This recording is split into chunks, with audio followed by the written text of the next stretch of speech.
आज पढ़ते हैं स्टैंडर्ड 8 आईसीएससी की हिस्ट्री की एसएस की lesson number 7 social religious reform part 1। The dark period देखेंगे। Indian renaissance come in the latter half of the 19th century against the background of the dark period in the first half of this century in the Indian history. 200 years ago things were very different from what they were today. लगभग Indian Renaissance के बारे में बात करेंगे। लगभग 19th century के letter half means 19th century की जो लास्ट हाफ में है उसके बारे में बात करेंगे। लगभग 200 साल पहले जैसी चीज़ें थी वो आज से बहुत ही डिफरेंट थी। Most students were married of at the very early age. पहले के ज़माने में जो बच्चे थे वो बहुत ही जल्दी एज में, अर्ली एज में, बचपन में ही शादी कर लेते थे। हिंदू और मुस्लिम दोनों man could have more than one wife, और हिंदू और मुसलमान एक से ज़्यादा वाइफ रखते थे in many part of the India.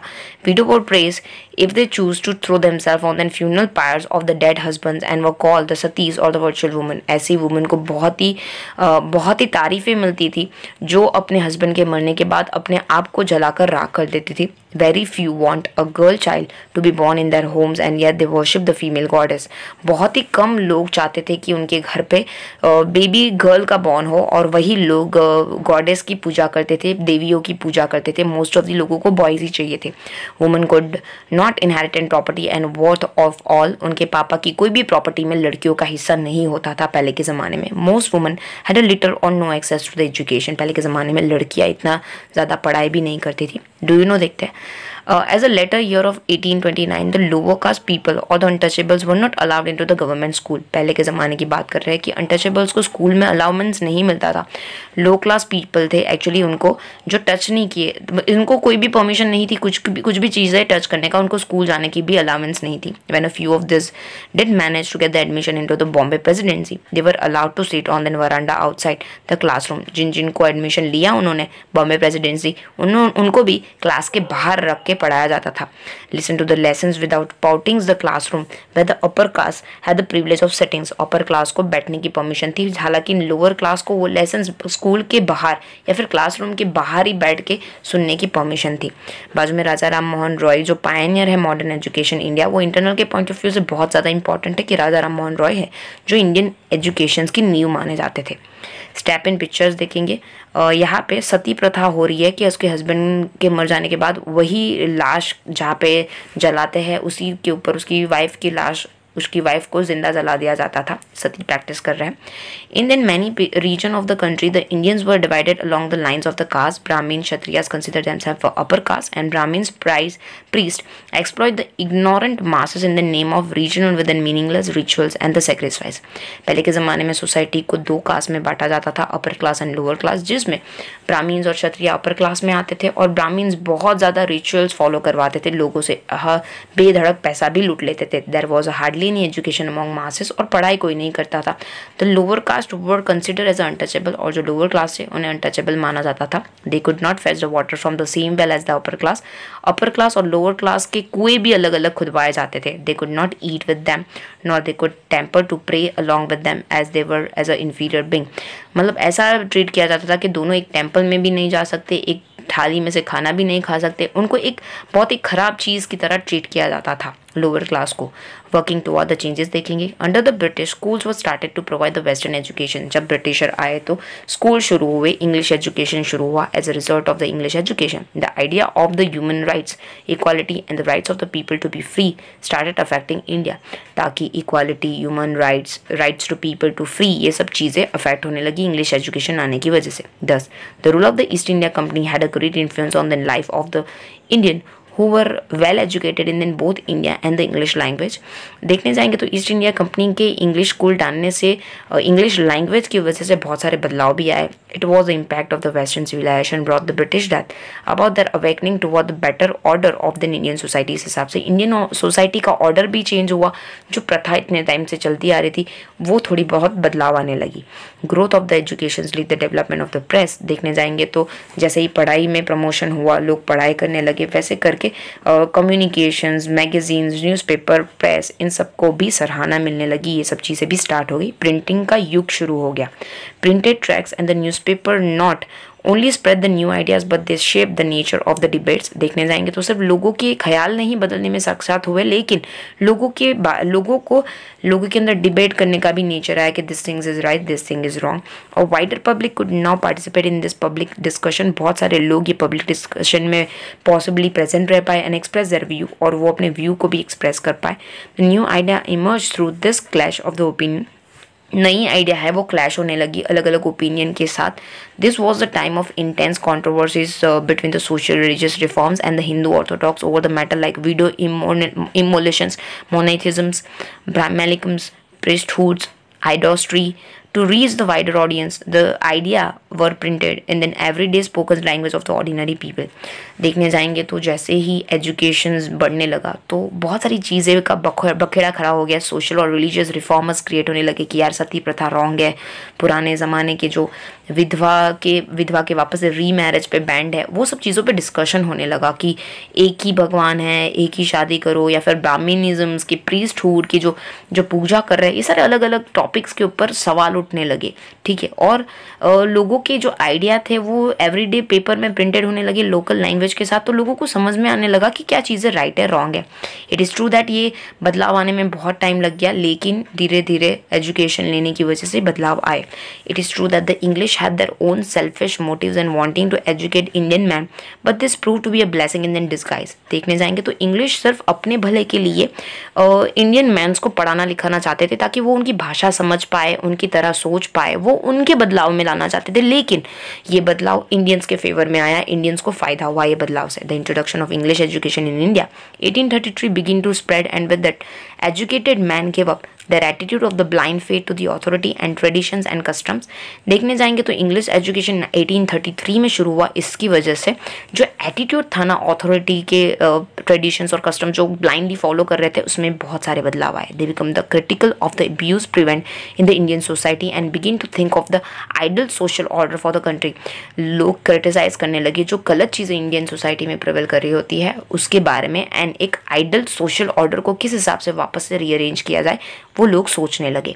The zeal of the Christians missionary in then social upliftment of the man and woman also awakened in the heart of those educated Indian, and then idea of the social service.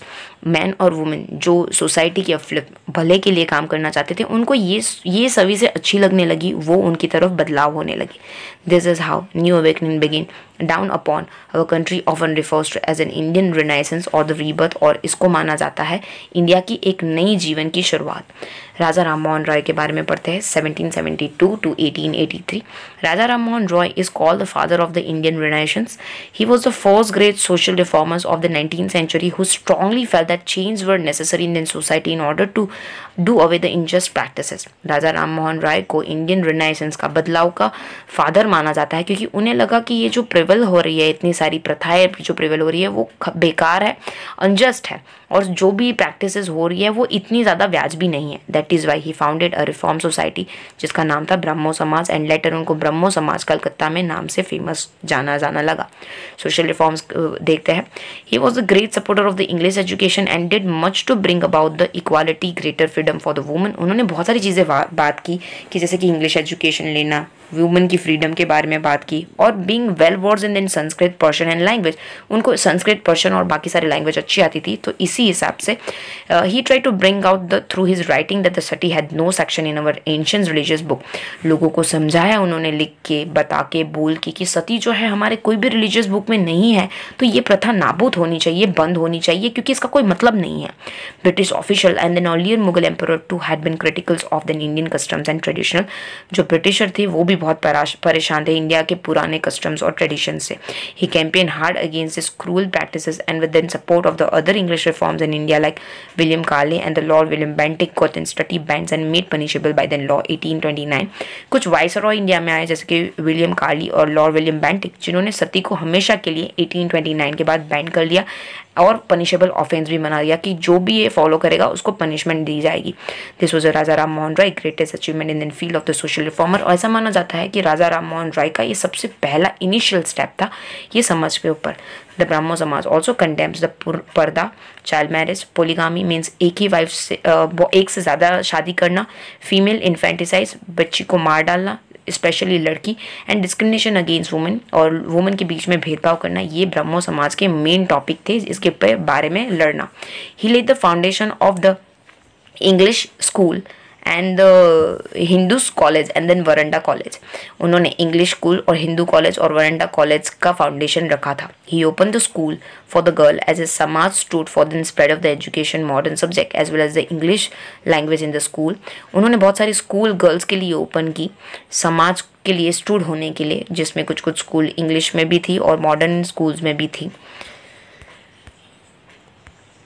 Religious reform देखेंगे. Raja Ram Mohan Roy was also pioneer of the religious reform. उन्होंने religion के बारे में भी बहुत बदलाव लाए थे. He was all for the English education, but at the same time he being very learn man made through a study of the Hindu religious texts. He published Bengali translation of Vedas and Upanishads and placed the original text of this scripts into the hand of the people. लोगों को ज्ञान कराने के लिए कि हमारा धर्म क्या बताता है, वेदास का उन्होंने बंगाली में ट्रांसलेट किया, उपनिषद का लोगों के हाथों में रखा.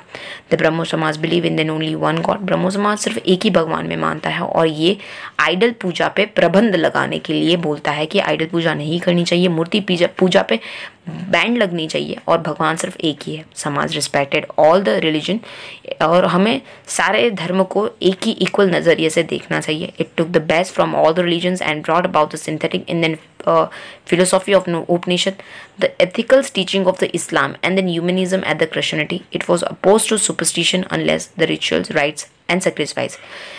यहाँ पे सारे धर्म जैसे कि इथनिकल टीचिंग है इस्लाम का या फिर क्रिश्चियनिटी का है, उन्हें रिस्पेक्ट करने के लिए बताया गया, और जो भी हम लोग प्रथाएं और जो भी सुपरस्टिशन मान रहे हैं उसे छोड़ने के लिए यहाँ पे वो समझा रहे थे रिलीजियस रिफॉर्म के अंदर. राजा राम मोहन रॉय की डेथ जो है वो इंग्लैंड 1833 में हुई, and where he had gone as a special envoy of the Mughal emperor to ensure that the lord Bentinck's regulating banning the practice of sati was not over rule.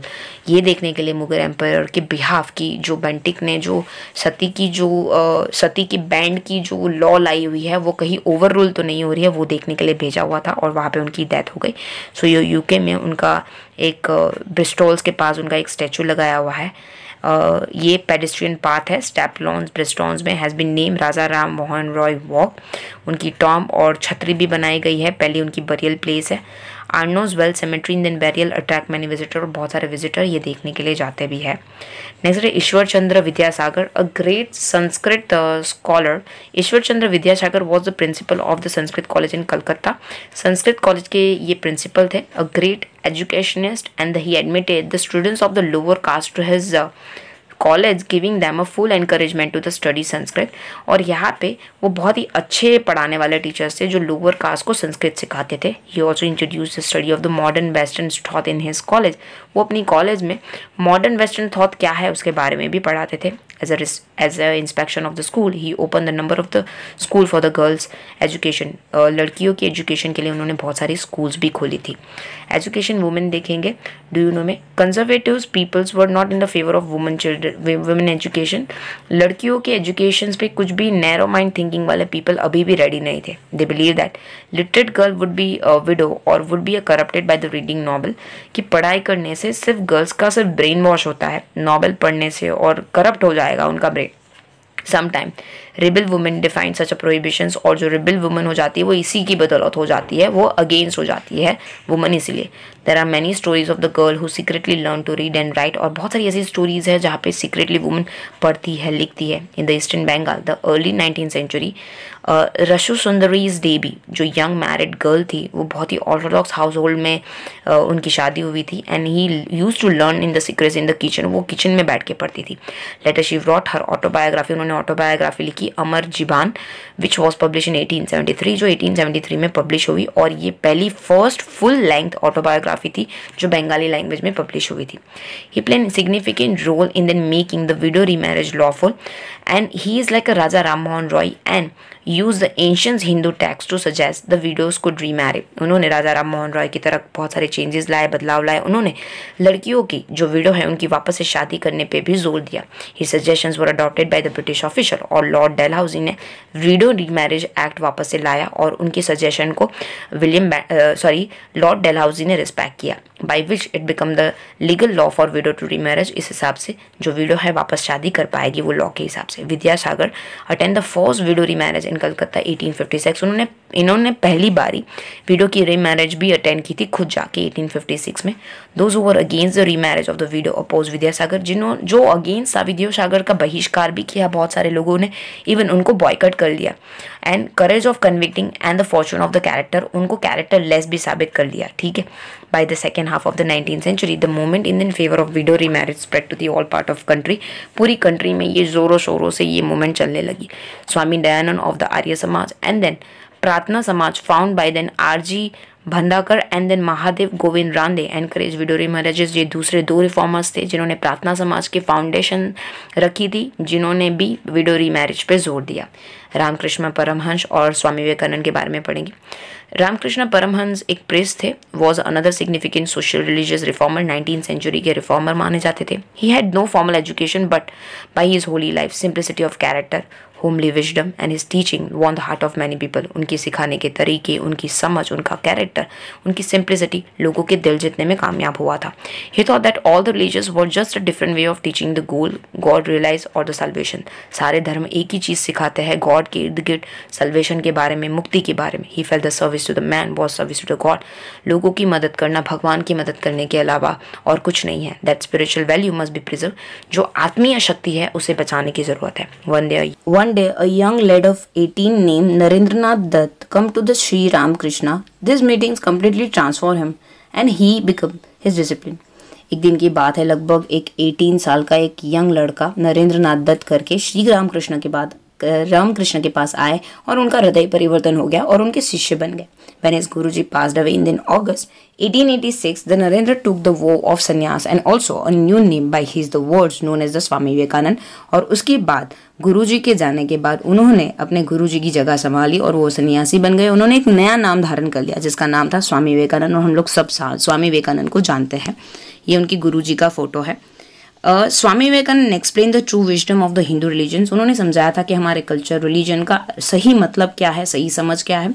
Von the heart of all who comes to attend the parliament of the world religions held Chicago in September 1893 Chicago में जब उनकी पहली जो attendance parliament में हुई थी उससे लोगों की मतलब दिल उन्होंने जीत लिए। उतना अच्छा प्रवचन उन्होंने सुनाया था। He become the one of the greatest interpreters of the philosophy of the Upanishads and follow his guru's teaching।